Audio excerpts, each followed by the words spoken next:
I have absolutely no qualms with saying I'm a person who hates waking up early, especially like 7 o'clock in the morning or 6 o'clock in the morning. Oh my fucking god, I'm so glad I don't have to do that these days, at least until college opens up for the fall, then right back to that. But for now, I get to have the luxury of waking up in the afternoon on most days, and I love it so much. But for school, that was a fucking nightmare. And you might be wondering why I'm opening up the video with this.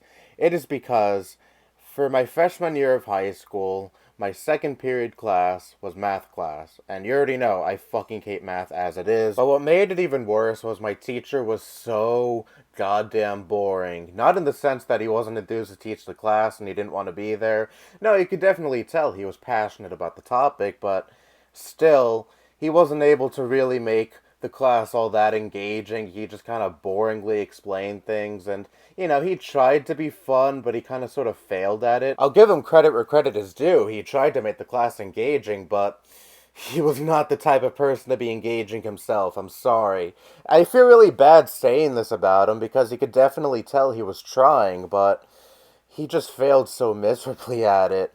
And like I said before, this is my second period class. And usually during second period in high school, I was still in the process of waking up. I still felt a little groggy because, again, I woke up at 6 that day, like I did all other days when I was attending high school. And let me tell you, having him so early certainly did not help me wake up. In fact, it did quite the opposite. I would be on the verge of falling asleep. Now, I never outright fell asleep during any of his classes, nor have I ever done that for any of my classes throughout my years in school, but there would be some kids with a little less self-control because some would put their heads down and then they would be completely knocked out and the teacher would understandably be upset about that, but you gotta kind of throw it back at the teacher. I mean, you're teaching a class so early and your presentation style is so dry.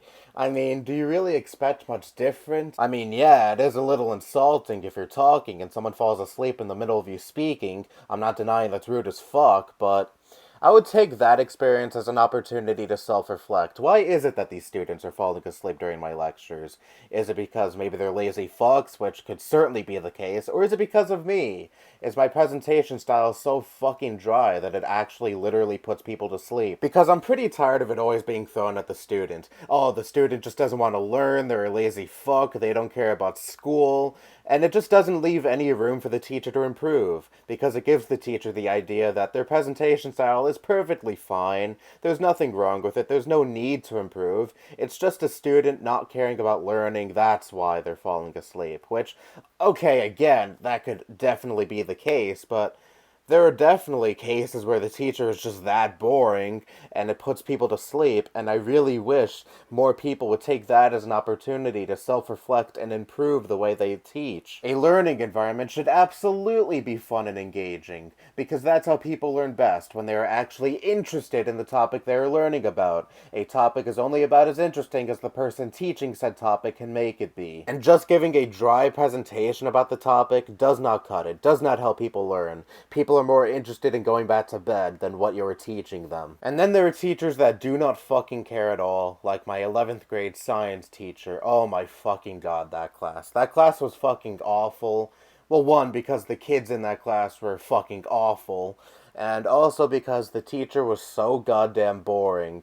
And he pretty much made it clear that he didn't care because he had no qualms with admitting he didn't like the school, he didn't like the kids he taught, which at that point you just wonder, why the fuck did they become a teacher in the first place? You have way too many people in the education system teaching kids that they couldn't give a fuck less about. Most teachers try to say, no, I like my job, I care about my students, but this guy was completely upfront. He did not like his job, and the way he went about, you could tell he didn't like his life as well. And I guess to an extent, I appreciate the honesty. At the very least, he didn't put on a happy mask like most other teachers who think like him do, but still, it made me upset because instead of having a teacher that actually gave a shit and was actually entertaining and engaging, we had him, a guy that made no qualms with admitting he didn't give a shit about his students, didn't give a fuck about his job, didn't even like his job, and overall just seemed like a miserable guy in general. At that point, how much of the blame can you shift to the student and not the teacher? Here is someone that point blank says they don't give a shit about teaching their students, they don't like their job,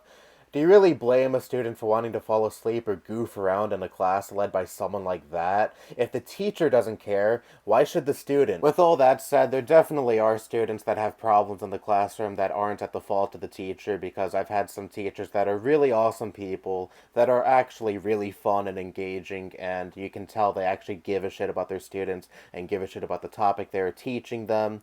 And there are still students that fall asleep or goof around in classes like those. But I notice it happen considerably less in classes like those compared to classes with teachers like the ones I described. You know, boring, don't care about their students nor the subject. Maybe it has something to do with the teacher. Maybe, just maybe, if the teacher puts little care into the way they teach their class, the class reciprocates the amount of care the teacher gives them, which is very little. I wish so many people would stop giving teachers a complete free pass when it comes to students acting out in the classroom, because people tend to not look at the reasons why students tend to do that. Maybe it has something to do with the teacher. Maybe it has to do with the teacher not being engaging enough, or just not caring enough. And yes, absolutely, it can have to do with factors outside of the classroom, and it's not at the fault of the teacher at all. But I wish we could still have a more critical eye of our teachers in this country, and stop letting it fly to allow teachers who don't give a shit about their students or their jobs to be in school, because these are the last kind of people that you want teaching students. I'm not saying that a teacher has to be everyone's best friend or be the nicest person in the world. Of course not. That's unrealistic, but showing at least a little more care can go such a long way. Anyway, that's all I have to say. Bye-bye.